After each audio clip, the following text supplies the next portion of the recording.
Hi everyone. तो इस video में हम कवर करने वाले हैं प्रोजेक्टाइल मोशन। तो हम लोग स्टार्ट करेंगे प्रोजेक्टाइल मोशन की डेफिनेशन से, उसके बाद उसमें जो एजम्पशंस यूज होते हैं और उसके बाद कैरेक्टरिस्टिक में जाएंगे कि प्रोजेक्टाइल मोशन की क्या कैरेक्टरिस्टिक होती है, गैलीलियो का स्टेटमेंट और उसकी क्या एप्लीकेशन होगी, और उसके बाद हम प्रोजेक्टाइल मोशन के कुछ टाइप्स पढ़ने वाले हैं और उन्हीं में से एक केस आज हम लेने वाले हैं और अच्छी तरह उसका डिटेल में पढ़ने वाले हैं उसके बारे में। और इससे रिलेटेड तुम्हें जो भी डाउट होगा आज सारे क्लियर होने वाले हैं। तो स्टार्ट करते हैं प्रोजेक्टाइल मोशन। तो इसकी डेफिनेशन क्या है? प्रोजेक्टाइल मोशन की definition, what is a projectile motion. तो प्रोजेक्टाइल मोशन होता है what is a motion, what is definition of projectile. सबसे पहले डेफिनेशंस पे डेफिनेशंस पढ़ लेते हैं। प्रोजेक्टाइल, प्रोजेक्टाइल क्या होता है? Projectile it is an object, ये एक ऑब्जेक्ट होता है। It is an object throne up in space, जिसको कि हम स्पेस में थ्रो करते हैं विथ एन इनिशियल वेलोसिटी। तो थ्रो कर रहे हैं तो हमें एक इनिशियल वेलोसिटी देनी पड़ सकती है। तो विथ एन इनिशियल वेलोसिटी, तो उसे हम एक इनिशियल वेलोसिटी देंगे जिसको हम यू से डिनोट कर लेते हैं। With an initial velocity at an angle, at an angle, और किसी एंगल पे हम उसे थ्रो करेंगे। मतलब जैसे ग्राउंड है हमारे पास और इधर पे हमारे पास एक ऑब्जेक्ट है और हमने इसे एक इनिशियल वेलोसिटी ऐसे दे दी, तो ये प्रोजेक्टाइल हो जाएगा, क्योंकि इसे हम एक इनिशियल वेलोसिटी यू दे दिया जिसकी हॉरिजॉन्टल से जो एंगल बना है वो थीटा एंगल बन रखा है। तो हम इसे प्रोजेक्टाइल कह सकते हैं, बिकॉज ये एक ऑब्जेक्ट है और हमने इसे थ्रो कर रखा है एयर स्पेस में और एक इनिशियल वेलोसिटी के साथ हमने ऊपर को थ्रो कर रखा है with N initial velocity at an angle. तो इसे हम प्रोजेक्टाइल बोलते हैं। और प्रोजेक्टाइल मोशन की जो डेफिनेशन होती है, प्रोजेक्टाइल मोशन, तो प्रोजेक्टाइल मोशन क्या होता है?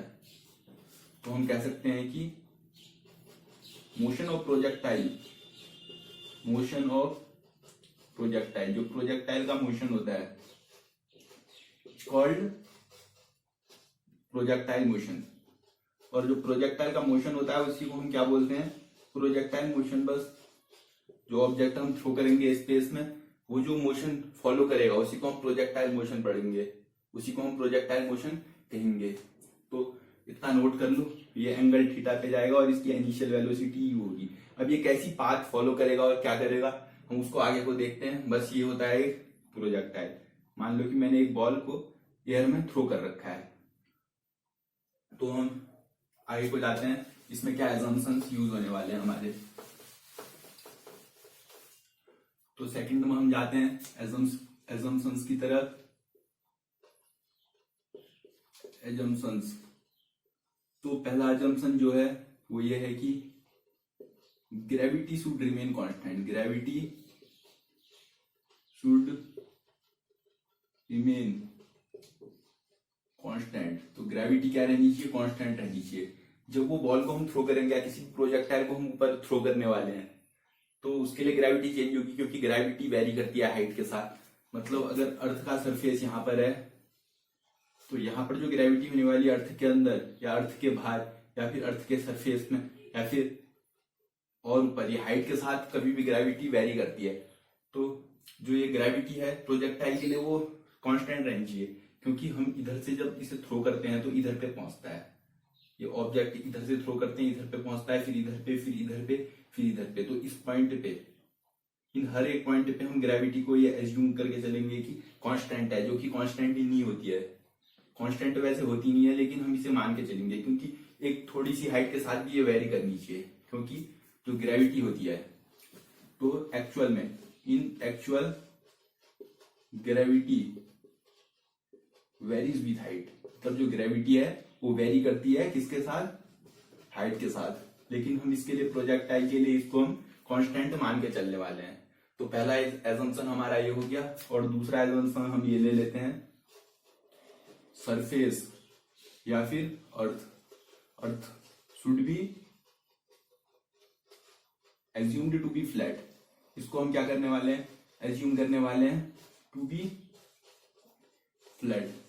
अर्थ को एज्यूम करेंगे फ्लैट, मींस अगर हम किसी प्रोजेक्टाइल को इधर से थ्रो करेंगे, क्योंकि अर्थ तो पूरा कर्व है, तो अगर मैं इधर से प्रोजेक्टाइल को थ्रो करूंगा तो इधर पे आ जाना चाहिए। लेकिन हम जो इतने बड़े प्रोजेक्टाइल्स होते हैं इनको हम इसमें स्टडी नहीं करने वाले, हम सिर्फ उन स्पेसिफिक प्रोजेक्टाइल्स की स्टडी करने वाले हैं इसमें, जिसे हम इधर से किसी एंगल पे थ्रो करेंगे और उसके बाद ये ऐसी पाथ को फॉलो करते हुए कुछ देर बाद यहाँ पहुंचेगा, फिर यहाँ पर और फाइनली इधर पे पहुंच जाएगा।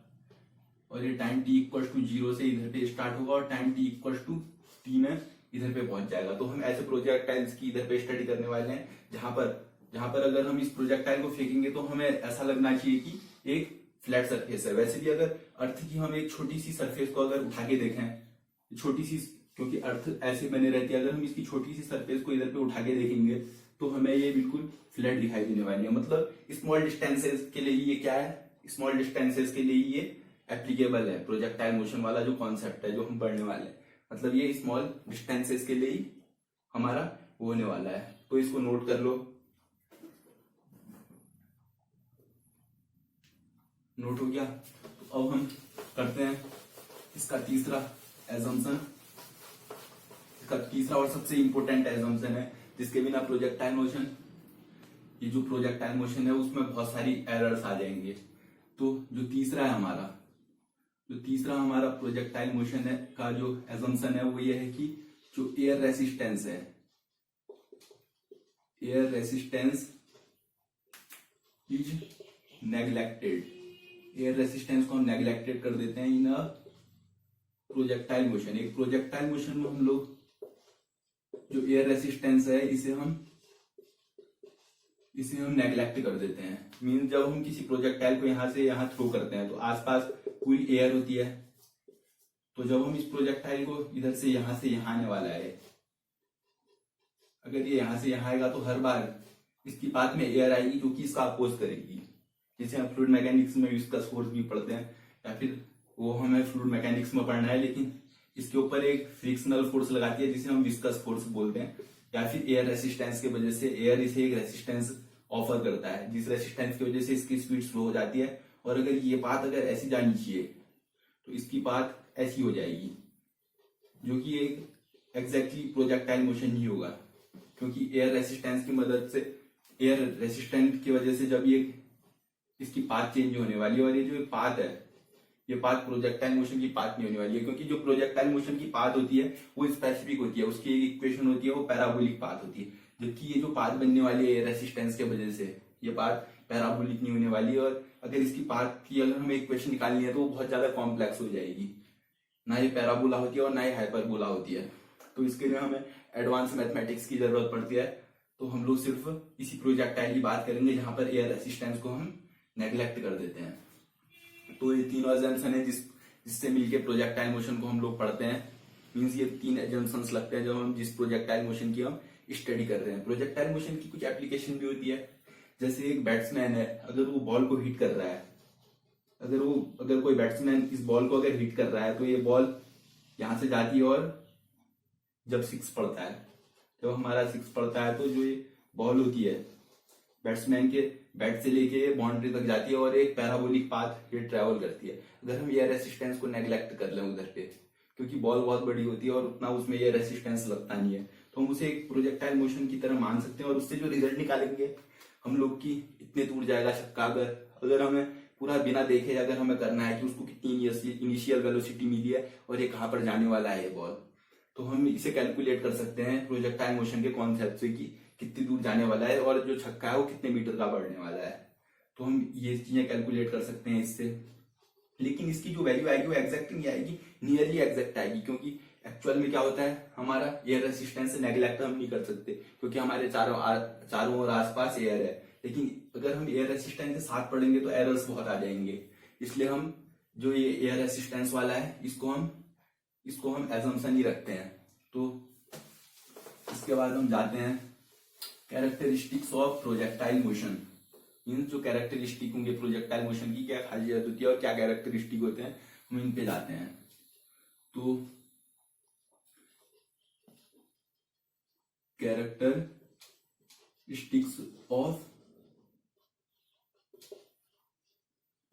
प्रोजेक्टाइल मोशन, प्रोजेक्टाइल मोशंस की क्या कैरेक्टरिस्टिक होती है हम ये पढ़ते हैं। सबसे पहले कैरेक्टरिस्टिक तो ये है कि जो पाथ होती है प्रोजेक्टाइल की, पाथ ऑफ प्रोजेक्टाइल, जो प्रोजेक्टाइल की पाथ होती है, is a parabola, is a parabola. जो पाथ होती है प्रोजेक्टाइल की वो एक पैराबोला होती है। इसे हम जब हम प्रोजेक्टाइल की जो पाथ होगी और इसको हम जो पाथ ऑफ प्रोजेक्टाइल होती है इसको हम ट्रेजेक्टरी भी कहते हैं। Path of projectile is also known as trajectory. तो पाथ ऑफ प्रोजेक्टाइल ट्रेजेक्टरी कहते हैं और ये एक पैराबोला होती है। इसकी हम इक्वेशन निकाल सकते हैं। जब हम ये हर पैराबोला, हर एक प्रोजेक्टाइल मोशन के टाइप के बारे में पढ़ेंगे तो उनकी इक्वेशन भी निकालते हुए चलेंगे कि जो वो पैराबोला है उसकी क्या इक्वेशन है। तो ये प्रूफ हो जाता है मैथमेटिकली कि ये एक पैराबोला है। तो और इस पैराबोला को हम ट्रेजेक्टरी बोलते हैं। Path of projectile is known as trajectory. और इसकी जो दूसरा पॉइंट होगा कि characteristic of projectile motion, it is a combination, it is an example of two-dimensional motion, it is an example of two-dimensional motion। और ये जो प्रोजेक्टाइल है टू डायमेंशनल मोशन का एक एग्जाम्पल है।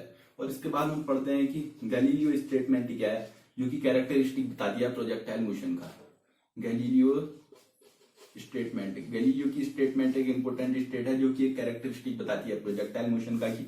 और जो ये गैलीलियो की स्टेटमेंट है इस पे ध्यान से देखना, क्योंकि जो ये स्टेटमेंट है इसी से हमारे प्रोजेक्टाइल के सारे डेरिवेशन हो जाएंगे आसानी से इक्वेशन ऑफ मोशन का, इक्वेशन ऑफ मोशन को यूज करके। तो गैलीलियो की जो स्टेटमेंट है उस पर हमें ध्यान देना है कि गैलीलियो की स्टेटमेंट क्या है। इसने कहा था the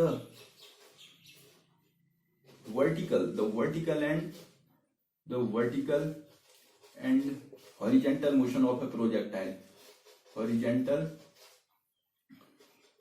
motion of a projectile, जो प्रोजेक्टाइल के वर्टिकल ऑफ और हॉरिजेंटल मोशन है उनके बारे में बात करी है इसने। The vertical and horizontal motion of a projectile are independent of each other, मतलब कि जो हॉरिजेंटल और जो वर्टिकल मोशन है वो इंडिपेंडेंट ऑफ ईच अदर है, उन्हें एक दूसरे से कोई फर्क ही नहीं पड़ता है। The horizontal and vertical motion of a projectile are independent of each other. तो इसे अच्छी तरह समझते हैं हम क्या है ईच अदर। और इन अदर वर्ड्स, या फिर हम दूसरे शब्द में भी कह सकते हैं other words, it is a combination. जो ये है प्रोजेक्टाइल मोशन है, जो ये कॉम्बिनेशन है, combination of horizontal and vertical motion, horizontal and vertical motion. और ये हॉरिजेंटल और वर्टिकल मोशन क्या होते हैं ये बताता हूं अभी आपको मैं। हॉरिजेंटल मोशन, तो ये कॉम्बिनेशन है हॉरिजेंटल और वर्टिकल मोशन का। तो गैलीलियो की ये स्टेटमेंट, और इसका बहुत एप्लीकेशन है, मतलब पूरे प्रोजेक्टाइल में ये यूज होने वाला है, तो ये अच्छी तरह समझ आना चाहिए। तो इसको हम अच्छी तरह समझते हैं कि गैलीलियो का स्टेटमेंट आखिर क्या कहता है।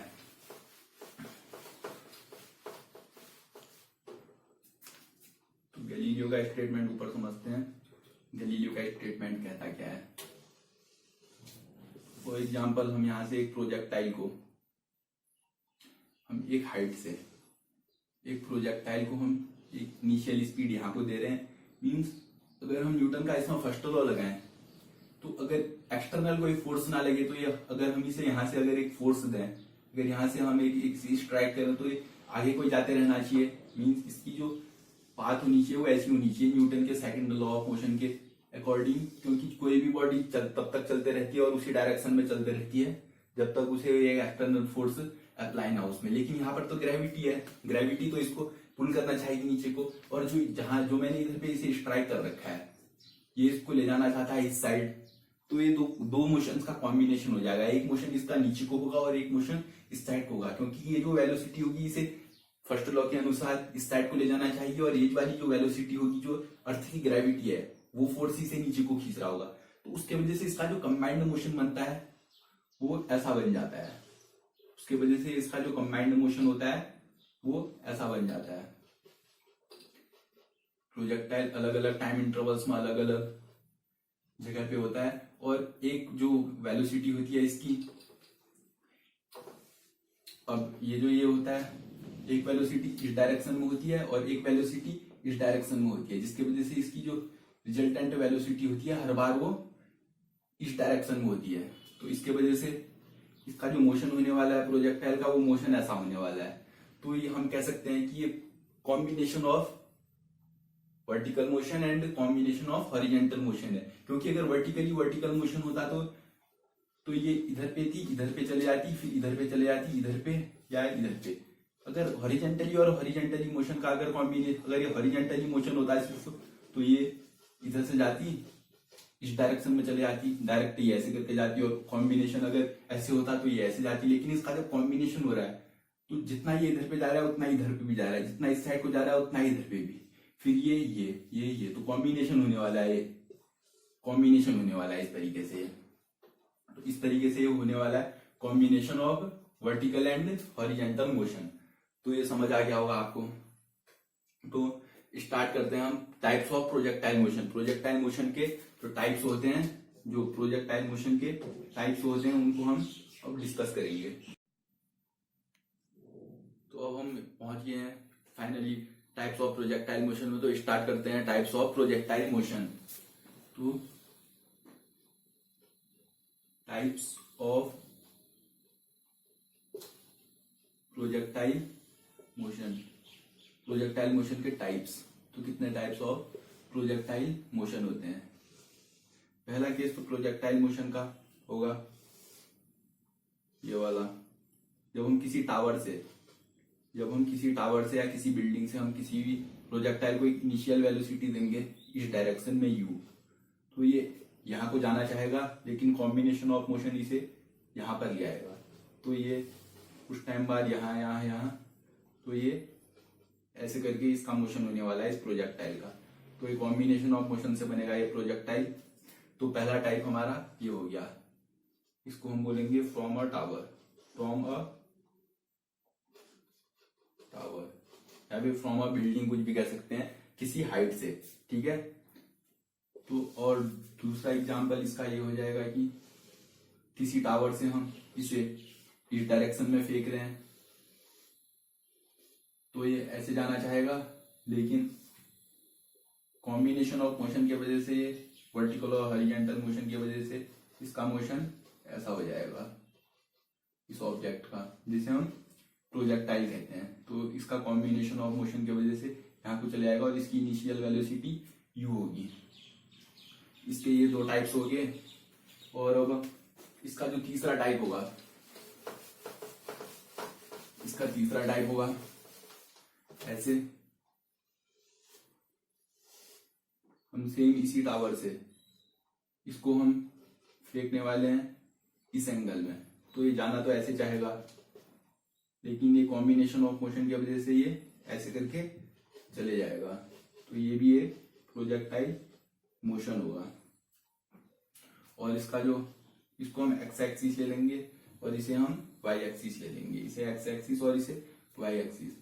और फिर एक दूसरा केस आ जाएगा जिसमें हम ग्राउंड से, जैसे किसी फुटबॉल को हम किक करते हैं, तो इसको हम इनिशियल वेलोसिटी ऐसे देंगे, ये फर्स्ट लॉ के अनुसार ये ऐसे जाना चाहिए, लेकिन कॉम्बिनेशन ऑफ मोशन की वजह से ये ऐसे चले जाएगा। और ये एक्स होगी और ये वाई एक्सिस ले लेंगे हम, और ये डिफरेंट टाइम इंटरवल में डिफरेंट जगह पे होगा, और फाइनली ये ग्राउंड में पहुंच जाएगा।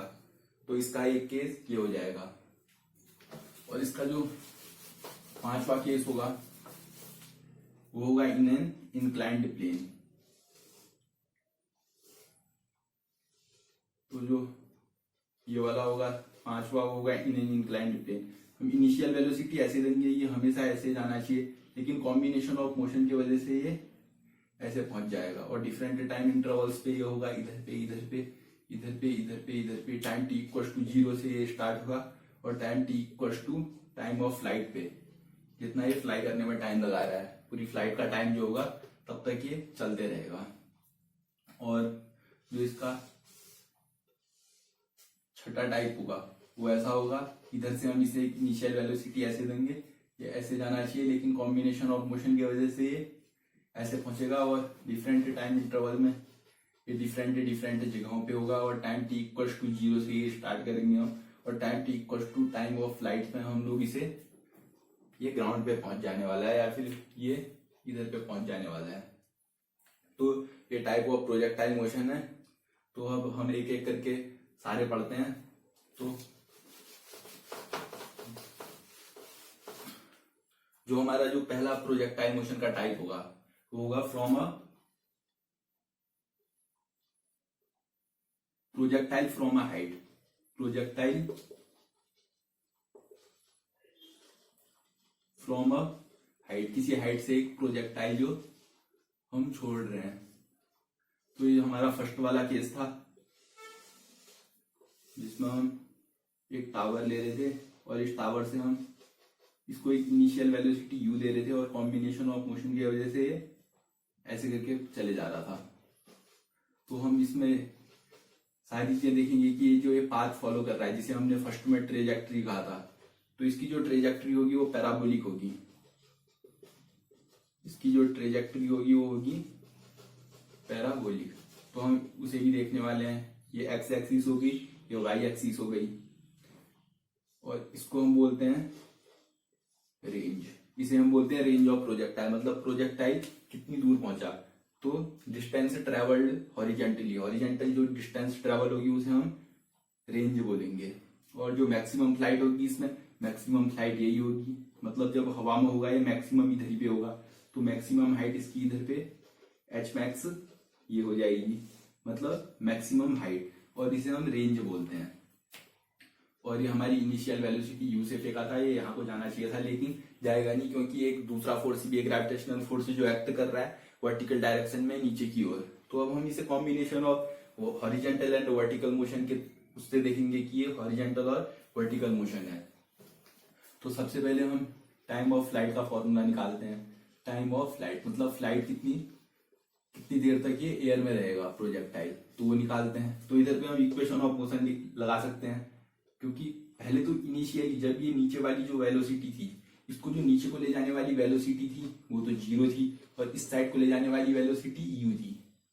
तो यू वेलोसिटी से यहां से जा रहा था ये, तो नीचे को ले जाने वाली वेलोसिटी जीरो थी, तो जीरो से स्टार्ट हो रहा है, लेकिन एक एक्सीलरेशन है जो नीचे की डायरेक्शन में जिसे हम जी बोलेंगे, और ये नीचे वाली डायरेक्शन में तो opposite to the x axis है, तो इसे हम माइनस जी कह सकते हैं, मतलब जी नेगेटिव की ओर लग रहा है। तो इसमें हम इक्वेशन ऑफ मोशन लगा सकते हैं।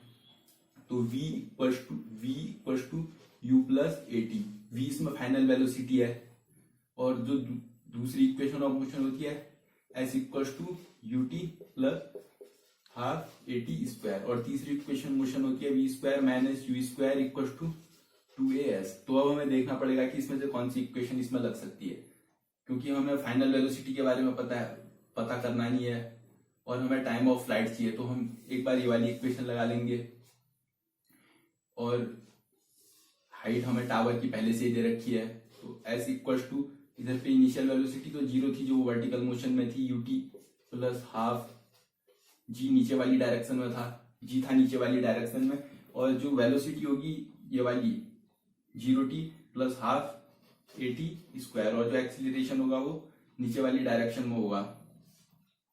तो इसकी जो हाइट होगी h, height of tower equals to half g t square, क्योंकि जो डिस्प्लेसमेंट है हम या फिर ऐसा भी कर सकते हैं minus h equal to minus g t square, क्योंकि इसने जो डिस्प्लेसमेंट ट्रेवल कर रखी है इधर से इधर तक, ये जो डिस्प्लेसमेंट है ये भी negative direction of x axis में है, तो इसको भी हम माइनस एच ले सकते हैं जब इधर से यहाँ को डिस्प्लेसमेंट हो रही है, क्योंकि डिस्प्लेसमेंट ऊपर से नीचे की ओर हो रही है, माइनस एच ले सकते हैं, और इधर पे भी ले सकते हैं। सिंपली हम इधर से माइनस हटा सकते हैं और हम कह सकते हैं कि ये सेम डायरेक्शन में जा रहा है, तो ऐसे हो जाएगा। तो time of flight t equals to 2h upon g, 2 into h को हम इधर पे ट्रांसपोज कर देंगे और जी नीचे आ जाएगा, टी स्क्वायर के बराबर हो जाएगा ये। तो time of flight equals to under root 2h by g हो जाएगा। तो टाइम ऑफ फ्लाइट का हमारा फॉर्मूला निकल गया 2 इंटू हाइट अपॉन जी, और टावर की हाइट हमें पहले से ही पता होगी। तो हमें टाइम ऑफ फ्लाइट निकल गया है, और इसके बाद हम निकालते हैं इसका जो मैक्सिमम हाइट होगी, वो तो हमें पता ही है। तो मैक्सिमम हाइट निकालने का तो हमारा कोई फायदा नहीं होगा, क्योंकि टावर की हाइट हमें पता ही होगी। टाइम ऑफ फ्लाइट हमारा निकल चुका है। तो इसके बाद टाइम ऑफ फ्लाइट हमारा निकल चुका है, तो हम देखेंगे कि वेलोसिटी हर इंस्टेंट पे, मतलब इधर पे वेलोसिटी कितनी थी, इधर पे इसकी वेलोसिटी कितनी थी, इधर पे और हर जगह हर पॉइंट पे इसकी वेलोसिटी कितनी थी, हम ये देखेंगे। इधर पे हर जगह पे इसकी वेलोसिटी कितनी थी। तो हम वेलोसिटी एट एनी इंस्टेंट या फिर किसी भी पॉइंट एक्स और वाई पे मीन्स एक्स में कुछ होगा या और वाई में कुछ होगा, तो किसी भी पॉइंट पे हम लोग इसकी वेलोसिटी कैसे कैलकुलेट करेंगे, तो उसके लिए हम एक फॉर्मूला डिराइव करते हैं। बस हमें कॉम्बिनेशन और टू मोशन लगाना है इसमें। तो कॉम्बिनेशन और टू मोशन लगाएंगे हम इसमें। तो ये जो velocity at any point, velocity at any instant, किसी भी इंस्टेंट पे जो इसकी वेलोसिटी होने वाली है, तो वेलोसिटी एट एनी इंस्टेंट हम पढ़ेंगे। तो वेलोसिटी अगर इस पॉइंट पे जब ये पहुंचेगा, इसकी ये वेलोसिटी तो यही रहेगी, क्योंकि इसके अपोजिट कोई हम फोर्स नहीं लगा रहे हैं, तो इसकी वेलोसिटी तो यही रहेगी। फोर्स हम इधर को लगा रहे हैं तो इसकी वेलोसिटी कुछ बढ़ चुकी होगी और इधर पे ये वी वाई बन चुकी होगी, मतलब वाई की डायरेक्शन में। ये वाई डायरेक्शन में जो वेलोसिटी है ये कितनी बन गई है, वी वाई बन गई है, और ये वेलोसिटी तो सेम रहेगी क्योंकि इधर पे कोई एक्सटर्नल फोर्स लग नहीं रहा है। ये वाली वेलोसिटी सेम रहेगी क्योंकि इधर पे कोई एक्सटर्नल फोर्स नहीं लग रहा है। और जो ये वेलोसिटी इन वाई डायरेक्शन है, वी वाई है, ये चेंज होगी हर टाइम पे। तो वी वाई हम कैलकुलेट करेंगे। तो velocity at any instant mean at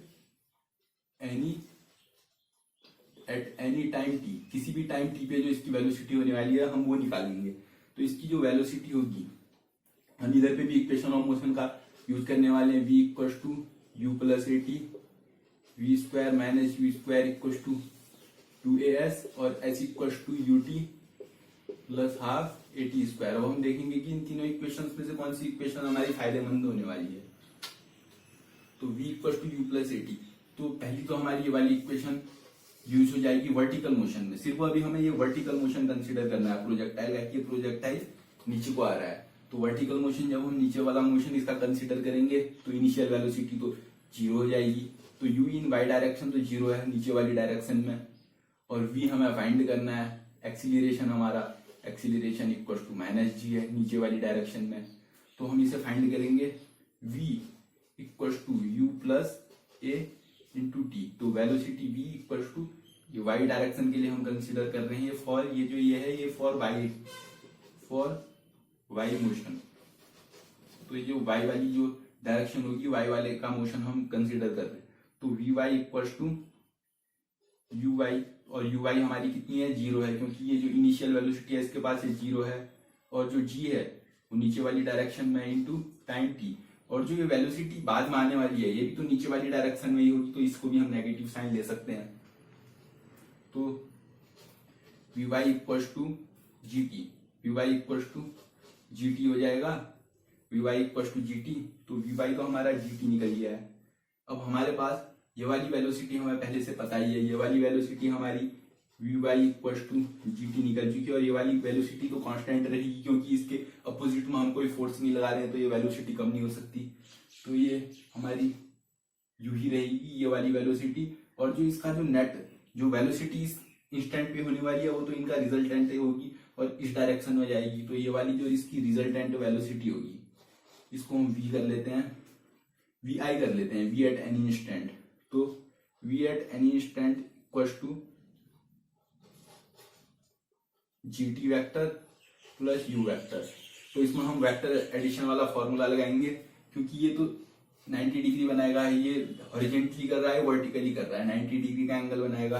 तो हमारे पास जो vector a plus vector b का जो फॉर्मूला होता है वो होता है under root a square plus b square, जब हमें इसका मैग्नीट्यूड निकालना होता है। तो vector a square plus vector b square plus 2ab, 2 vector a vector b cos theta.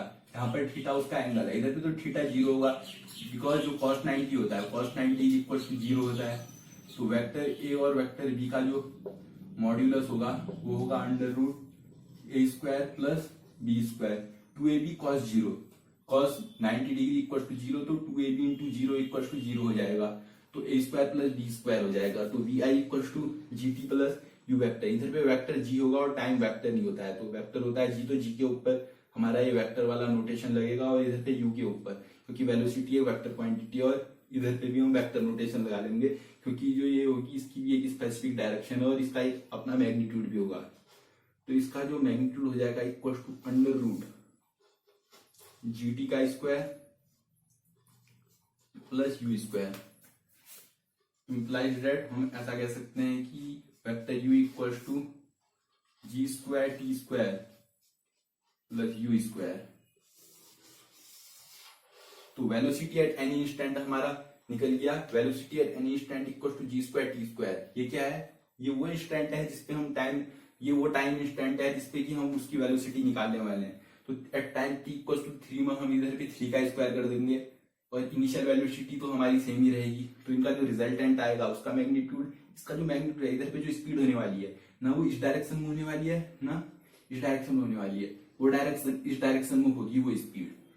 तो हमारी वेलोसिटी एट एनी इंस्टेंट हमारा निकल गया। और जो ये थीटा एंगल बनाएगा, थीटा एंगल बनाएगा किसी भी इंस्टेंट पे, थीटा एंगल बनाएगा ये किसी भी इंस्टेंट पे, हमें वो भी कैलकुलेट करना पड़ेगा कि एंगल जो ये वेलोसिटी वेक्टर बनाएगा किसी भी इंस्टेंट पे हॉरिजॉन्टल के साथ, तो इस टाइम पे थीटा एंगल बनाएगा, थीटा एंगल हॉरिजॉन्टल, तो ये है ना, ये वाली डायरेक्शन हॉरिजॉन्टल डायरेक्शन है, तो हॉरिजॉन्टल के साथ जो एंगल बनाएगा वो थीटा एंगल बनाएगा किसी भी इंस्टेंट पे। तो हम ऐसा कह सकते हैं जो टेन थीटा है इक्वल टू, अगर वी वाई को हम इधर पे ले आए, अगर वी वाई को हम इधर पे ले आए, यू तो इधर ही पे है, तो वी वाई को, क्योंकि वेक्टर को तो हम उठा के शिफ्ट कर सकते हैं, वेक्टर को इधर पे ले आए और